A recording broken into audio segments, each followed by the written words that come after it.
noi lo chiamavamo cavalier, no? Veniva accasato, lo portavamo a casa in una scatola da scarpe, da Orsago, li distribuivano e veniva chiamato l'unità di misura once. Quante once hai? Quante once no hai? E era dovuto, la quantità veniva suggerita anche da quanti gelsi si aveva per la foglia, per dargli, e quanto spazio si aveva per metterli a filare. Ecco.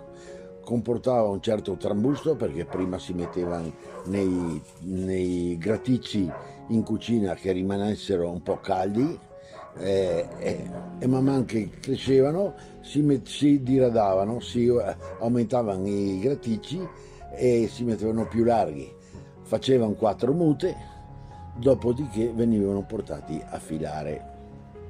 Più o meno è così. Venivano portati, dove erano i posti dove si poteva filare? Nel granaio o nel fienile?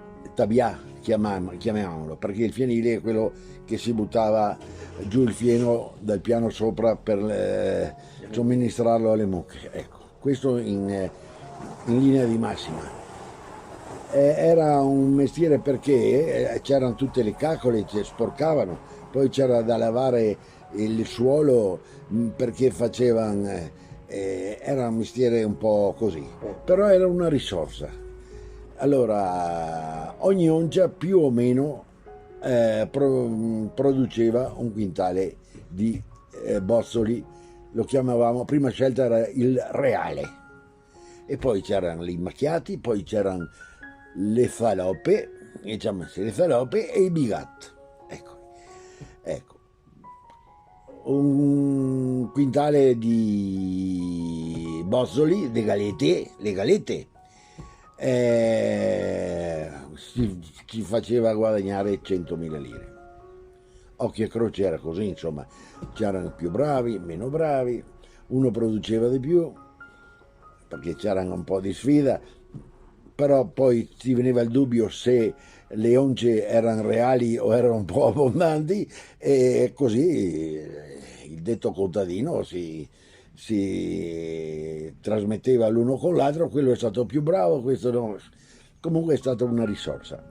Quando abbiamo raggiunto un certo tenore di vita maggiore, migliore, questa necessità non c'era più ed è stata una specie di liberazione, perché sporcare in casa, perché ci sono le chegole, le caccole e le chegole, sono anche un po' puzzolenti, poi tutti i rami di gel sono messi, prima quelli a filare sopra, ma veniva una catasta alta 60 centimetri anche dell'ultima mangiata, e si doveva buttare giù a fasci giù per il balcone del granaio, insomma era un po' di trambusto.